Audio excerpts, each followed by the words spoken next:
Hello guys, welcome to one stop NCERTs. आज के lecture में हम बात करेंगे चैप्टर एनिमल किंगडम की। बेसिकली इस चैप्टर का ये सेकंड पार्ट है। इससे पहले एक पार्ट मैं अपने चैनल पर अपलोड कर चुकी हूँ।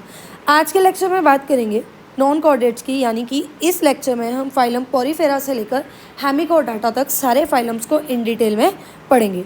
स्टार्ट करते हैं। हमारा पहला फाइलम है फाइलम पोरीफेरा। इसमें हम क्या पढ़ रहे हैं कि देखो, नाम से ही पता चल रहा है पोरीफेरा, यानी कि बॉडी के अंदर बहुत सारे पोर्स प्रेजेंट हैं। ठीक है। अब इस फाइलम में रहने वाले मेंबर्स को हम कॉमनली स्पॉन्जेस बोलते हैं, जो कि पानी में पाए जाते हैं, यानी कि ये मेराइन एनिमल्स होते हैं, मेराइन ऑर्गेनिजम्स होते हैं। और बॉडी में कोई भी सिमेट्री नहीं पाई जाती, यानी ये असिमेट्रिकल होता है। असिमेट्रिकल का क्या मतलब है? अगर हम इनकी बॉडी में से कोई भी प्लेन ऑफ लाइन पास करेंगे तो बॉडी इक्वल हाफ्स में डिवाइडेड नहीं होगी। ठीक है। अब इस फाइलम की सबसे खास बात क्या है कि यहाँ पर हमें एक वाटर कैनाल सिस्टम, या हम ये कह सकते हैं कि एक वाटर ट्रांसपोर्ट सिस्टम मिलता है। होता क्या है कि वाटर एंटर करता है माइन्यूट पोर से, जिनको हम क्या बोलते हैं, ओस्टिया। उसके बाद कहाँ एंटर करता है वाटर?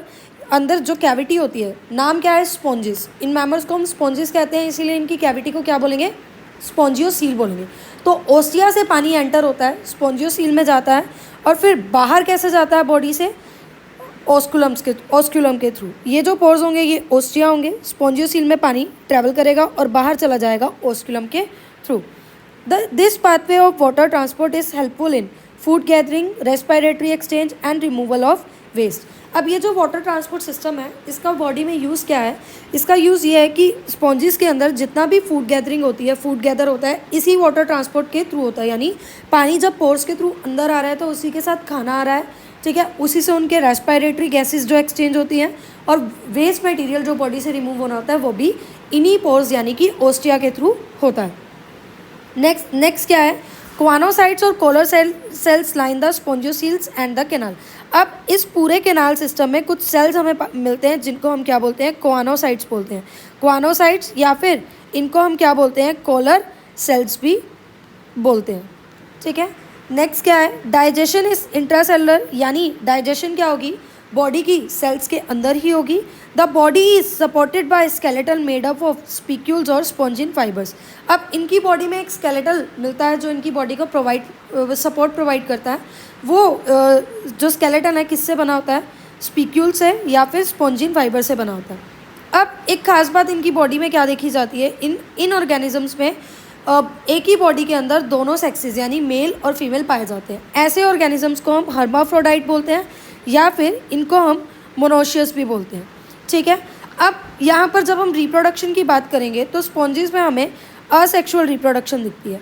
असेक्सुअल रिप्रोडक्शन मतलब फ्रेगमेंटेशन से ये क्या करते हैं? रिप्रोड्यूस करते हैं। यानी बॉडी किसी भी छोटी फ्रेगमेंट में टूटेगी और उस फ्रेगमेंट से फिर नया ऑर्गेनिज्म बन जाएगा। ठीक है। और दूसरा यहाँ पर हमें सेक्सुअल रिप्रोडक्शन भी दिखती है, क्योंकि यहाँ पर गैमेट्स फॉर्मेशन दिखती है हमें। फर्टिलाइजेशन अंदर होगी, यानी बॉडी के अंदर होगी। ठीक है। और इनडायरेक्ट होगी। इनडायरेक्ट डेवलपमेंट क्या होती है? जिसमें कोई ना कोई लार्वल फॉर्म हो, यानी डायरेक्ट अडल्ट नहीं बनता है, अडल्ट से पहले कोई ना कोई लार्वल फॉर्म होती है। ठीक है। और ये जो लार्वल फॉर्म है ये डिफरेंट होती है अडल्ट फॉर्म से। इसके एग्जाम्पल्स जब हम बात करेंगे इसके एग्जाम्पल्स की, तो पहला एग्जाम्पल हम पढ़ेंगे साइकोन, जिसको हम स्काइफा भी बोलते हैं। फिर स्पॉन्जिला, जिसको हम फ्रेश वाटर स्पॉन्ज बोलते हैं। और यू स्पॉन्जिया, जिसको हम बाथ स्पॉन्ज बोलते हैं। ठीक है। नेक्स्ट हम बात करेंगे फाइलम सीलेंट्रेटा की, या फिर जिसको हम निडेरियन भी बोलते हैं। सबसे पहले जैसे कंपेयर करते चलेंगे, पोरीफेरा में हमने पढ़ा था कि ये मेराइन होते हैं। ऐसे ही जो सीलेंट्रेटा हैं वो भी क्या होते हैं? एक्वेटिक होते हैं। ठीक है। अब एक्वेटिक में मोस्टली ये मेराइन होते हैं। मेराइन यानी सी वाटर में पाए जाते हैं। सिजाइल हो सकते हैं या फिर फ्री स्विमिंग। सिजाइल मतलब मूव नहीं करते, मूव नहीं करेंगे, यानी किसी ना किसी सबस्ट्रेटम से अटैच्ड होंगे, किसी चीज़ से अटैच्ड होंगे। इनमें हमें मूवमेंट देखने को नहीं मिलती है। ठीक है।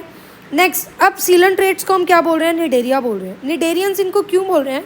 क्योंकि इनके पास कुछ सेल्स पाई जाती हैं जिनको हम नीडोब्लास्ट या फिर नीडोसाइट्स बोलते हैं।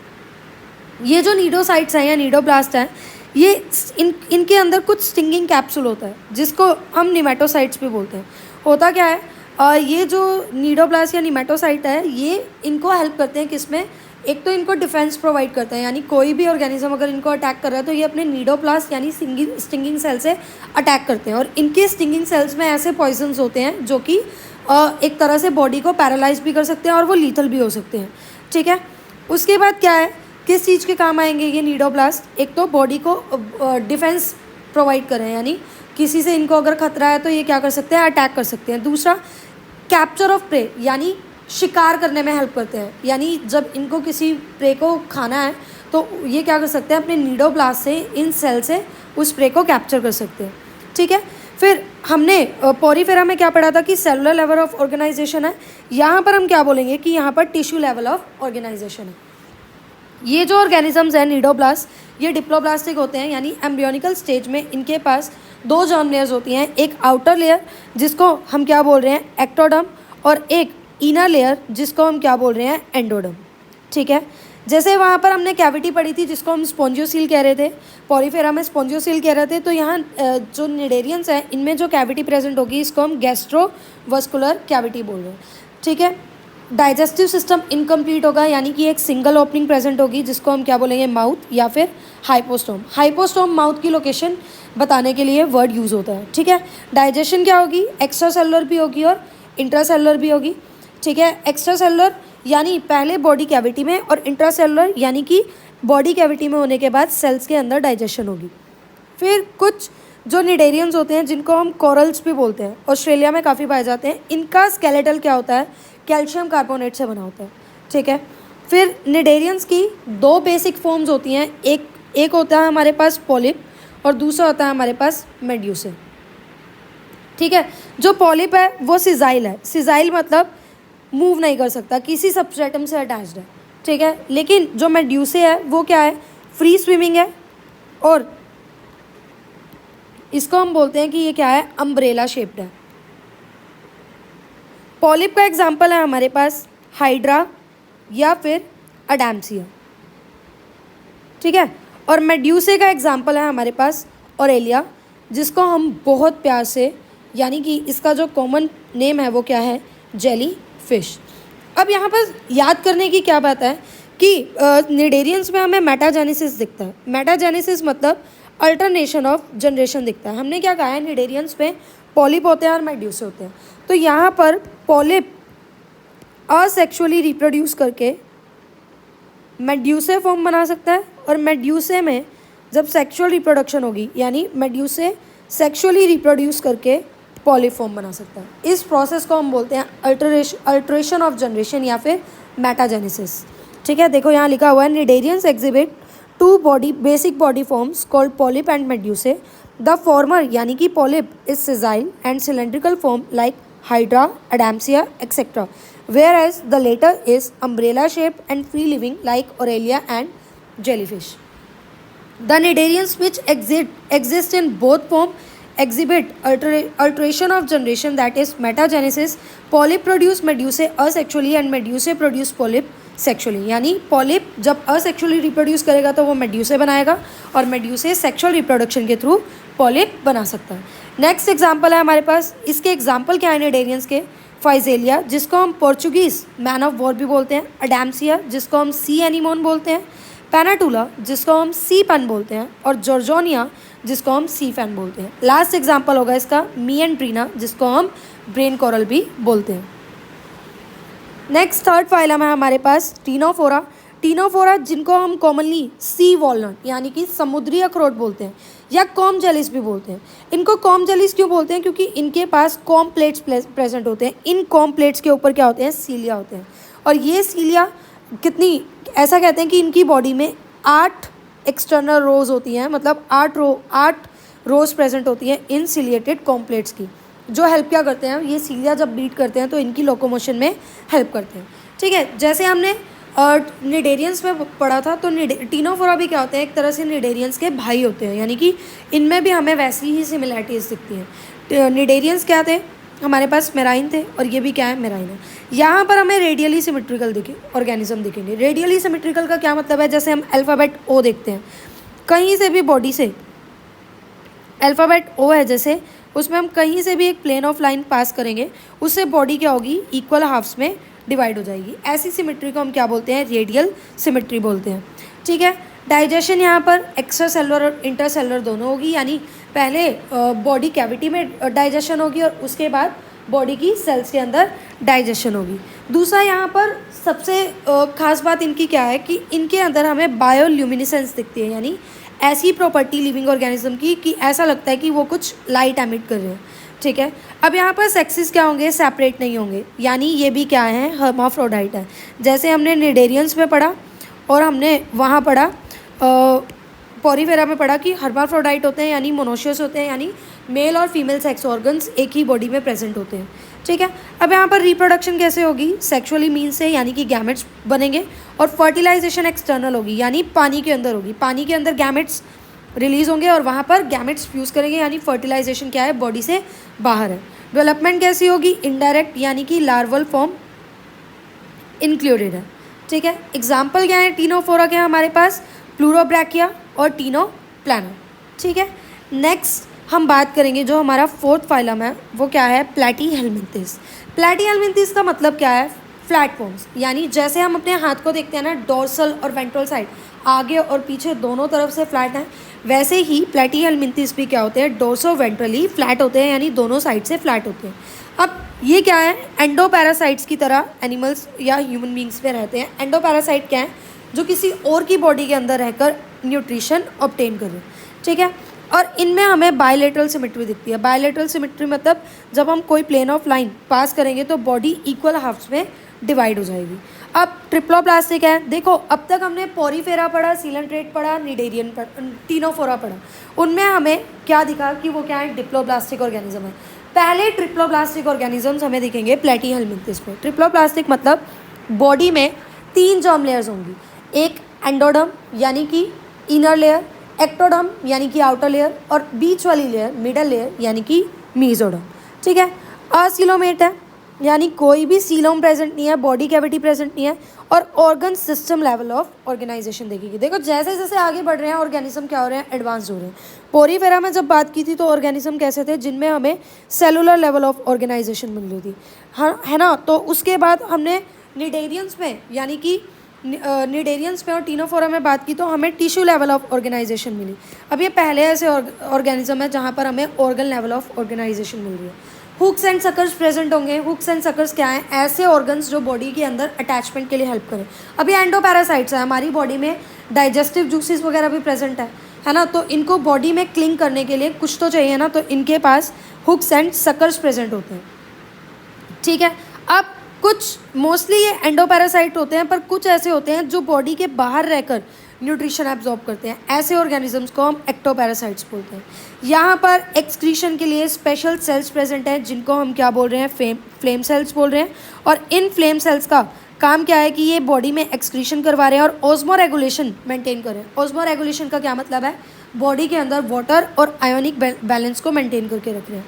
अब यहाँ पर सेक्सेस सेपरेट नहीं है। अब तक हमने जितने भी फाइलम पढ़े हैं किसी में भी सेक्सेस सेपरेट नहीं है, यानी मेल और फीमेल दोनों एक ही बॉडी में है, यानी कि मोनोशियस यानी कि हर्माफ्रोडाइट।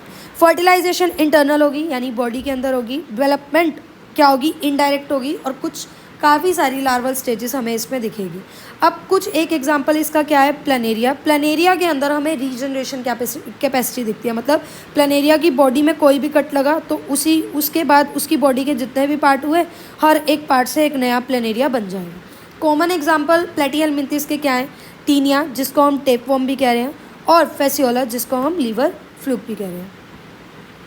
क्लियर है। नेक्स्ट हम फिफ्थ फाइलम पढ़ेंगे जिसको हम क्या बोल रहे हैं, एसके हेलमिंथिस। जैसे प्लैटीहेलमिंथिस को हमने फ्लैटवर्म बोला था, एसके हेलमिंथिस जो होते हैं उनको हम क्या बोलेंगे, राउंड वर्म बोलेंगे। अब ये फ्री लिविंग हो सकते हैं, एक्वेटिक हो सकते हैं, टेरेस्ट्रियल हो सकते हैं, और प्लांट्स और एनिमल्स के ऊपर पैरासिटिक भी हो सकते हैं, यानी कि किसी और से अपना न्यूट्रिशन भी ऑब्टेन कर सकते हैं। यहाँ पर देखो हमें organ system level of organisation मिलेगी। बहुत इंपॉर्टेंट पॉइंट है, क्योंकि एसके हेलमिंथिस के बाद हम जितने भी फाइलम पढ़ेंगे सब में हमें organ system level of organisation मिलेगी। बॉडी, अब ये क्या है, बायलैटरल सिमेट्रिकल है, यानी बॉडी को जब हम प्लेन ऑफ लाइन पास करेंगे तो 2 इक्वल हाफ में बॉडी डिवाइड हो जाएगी। ट्रिप्लोप्लास्टिक है जी, हमने कहा था प्लैटीहेलमिंथिस के बाद जितने भी ऑर्गेनिज्म मिलेंगे सब ट्रिप्लोप्लास्टिक मिलेंगे, यानी उनमें 3 जर्म लेयर मिलेगी, आउटर एक्टोडर्म, इनर एंडोडर्म और मिडल लेयर मीजोडर्म। उसके बाद ये सूडोसिलोमेट एनिमल्स हैं। सूडोसिलोमेट का मीनिंग मैं पार्ट 1 में बता चुकी हूँ, ठीक है, यानी इनकी बॉडी में एक फॉल्स कैविटी प्रेजेंट होगी, यानी जो कैविटी है वो मीजोडर्म से लाइन नहीं है प्रॉपर, बल्कि पाउचेस में प्रेजेंट है। ठीक है, एलिमेंट्री कैनाल कंप्लीट होगा। इससे पहले हमने किसी भी फाइलम में नहीं पढ़ा कि कंप्लीट एलिमेंट्री कैनाल होगा, यानी कि माउथ और एनस दो ओपनिंग प्रेजेंट होगी। फिर जैसे हमने यहाँ प्लेटिहेल्मिंथिस में पढ़ा कि एक्सक्रीशन और ऑस्मो रेगुलेशन के लिए फ्लेम सेल्स हैं, वैसे ही एसके हेल्मिंथिस में एक्सक्रीशन और ऑस्मो रेगुलेशन के लिए क्या होंगे, कुछ एक्सक्रीटरी पोर्स होंगे। यहाँ पर सेक्सेस क्या होंगे, सेपरेट होंगे। तो एसके हेल्मिंथिस में दो मार्क करने वाले पॉइंट्स हैं। एक तो इनका organ system level body of organisation मिलेगी। दूसरा क्या है, पहली बार हम डायोशियस ऑर्गेनिज्म पढ़ रहे हैं, मतलब इससे पहले हमने जितने भी फाइलम पढ़े पोरीफेरा, सीलेंट्रेटा, टीनोफोरा, प्लेटिहेल्मिंथिस, सब में हमें क्या दिख रहे थे, सेक्सेस सेपरेट नहीं थे, मतलब वो सारे मोनोशियस थे, हर्माफ्रोडाइट थे। हमें पहली बार अब क्या दिखेंगे, डायोशियस दिखेंगे, यानी मेल और फीमेल डिस्टिंक्ट है, अलग अलग बॉडीज़ में प्रेजेंट है। कैसे पता चलता है, फीमेल्स यूजुअली क्या होती हैं, लॉन्गर होती हैं इनमें मेल से। ठीक है, फिर फर्टिलाइजेशन या इंटरनल है, यानी फीमेल बॉडी के अंदर होगी। और डेवलपमेंट डायरेक्ट, यानी कि यहाँ पर जो है ज़रूरी नहीं है कि हर एक एग्जाम्पल में इनमें हमें इनडायरेक्ट डेवलपमेंट दिखेगी, यानी लार्वल स्टेजेस दिखेंगी। कुछ में लार्वल स्टेजेस दिखेंगे और कुछ में नहीं दिखेंगी।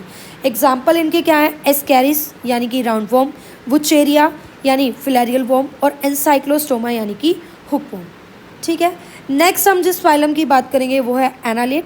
ठीक है, अब ये क्या है, एक्वेटिक है, मेराइन और फ्रेश वाटर दोनों में पाए जाएंगे, फ्री लिविंग है। ठीक है, और पैरासिटिक, यानी कभी कभी किसी और की बॉडी से भी ये न्यूट्रिशन ले सकते हैं। यहाँ पर अब जितने भी फाइलम होंगे एसके हेल्मिंथिस के बाद सबके पास ही हमें organ system level of organisation दिखेगा। ये भी बायलेटरल सिमेट्रिकल होंगे, यानी बॉडी से जब भी कोई प्लेन ऑफ लाइन पास करेंगे तो बॉडी इक्वली दो पार्ट्स में डिवाइडेड हो जाएगी। अब यहाँ पर कुछ सेगमेंट्स प्रेजेंट होती हैं जिनको हम क्या बोलते हैं, मेटामर्स बोलते हैं। इसीलिए इसी प्रोसेस को हम क्या बोलते हैं कि इनकी बॉडी में मेटामेरिज्म शो हो रहा है, यानी बॉडी के बाहर सेगमेंट्स शो हो रही है। ठीक है, मतलब भी यही है। एनालिड का मतलब, एनालिड यानी कि एन्यूलस यानी लिटल रिंग्स, ये सेगमेंट्स प्रेजेंट है। अब इनके पास सर्कुलर और लॉन्गिट्यूडनल मसल्स प्रेजेंट होती हैं, जो किस में हेल्प करती हैं, लोकोमोशन में हेल्प करती है। हमने क्या पढ़ा था, प्लेटिहेल्मिंथिस में क्या होते हैं, फ्लेम सेल्स होते हैं जो एक्सक्रीशन के लिए हेल्प करते हैं। फिर एसके हेल्मिंथिस में कुछ ट्यूब्स, एक्सक्रीटरी पोर्स वगैरह प्रेजेंट होते हैं। और यहाँ पर हम बात करेंगे नेफ्रीडिया, जो कि एक्सक्रीशन और ऑस्मो रेगुलेशन, यानी बॉडी का ऑस्मो रेगुलेशन मीन्स बॉडी में वाटर और आयनिक बैलेंस को मेंटेन करके रख रहे हैं। ठीक है, अब कुछ एक्वेटिक एनालिड्स हैं, जैसे कि एग्जाम्पल हम क्या बोलेंगे, नेरिस। अब नेरिस में क्या होता है ना, नेरिस में कुछ लेटरल अपेंडिजेस प्रेजेंट होते हैं जिनको हम क्या बोल रहे हैं, पैरापोडिया बोल रहे हैं। और इन पैरापोडिया का क्या काम होता है, ये इनको स्विम करने में हेल्प करते हैं। ठीक है, अब यहाँ पर न्यूरल सिस्टम कैसा होगा, इनका न्यूरल सिस्टम होगा कि एक पेयर्ड गैंग्लियन प्रेजेंट है। ठीक है, जो कि लेटरल क्या लिखा हुआ है यहाँ पर, यहाँ लिखा हुआ है neural system consist of paired ganglia connected by lateral nerves to a double ventral nerve cord. कैसे कह रहे हैं कि इनके पास क्या होगा, कुछ पेयर्ड गैंग्लियन प्रेजेंट होंगे जो कि लेटरल नर्व के थ्रू एक डबल वेंट्रल नोटोकोड से कनेक्टेड है। ठीक है, मतलब ये दो पेयर्ड क्या हैं, पेयर्ड गैंग्लिया हैं जो कि एक लेटरल नर्व के through double ventral nerve code से कनेक्ट है। ठीक है, डबल वेंट्रल मीन्स डबल और वेंट्रल मीन्स कि बॉडी में फ्रंट साइड पर आगे की साइड प्रेजेंट है। ठीक है, उसके बाद नेरिस इसमें क्या है, एक्वेटिक फॉर्म है जो कि डायोशियस है, यानी कि मेल और फीमेल बॉडी अलग अलग हैं, सेपरेट है। और लेकिन अर्थवॉर्म और लीचीज की जब हम बात करेंगे तो वो मोनोशियस है, यानी कि हर्माफ्रोडाइट है। रिप्रोडक्शन इसमें कैसी होगी, सेक्सुअल रिप्रोडक्शन होगी। एग्जाम्पल इसकी बात करेंगे, नेरिस, फेराटीमा जिसको हम अर्थवॉर्म भी बोलते हैं, और हिरुडिनेरिया जिसको हम ब्लड सकिंग वॉर्म भी बोलते हैं।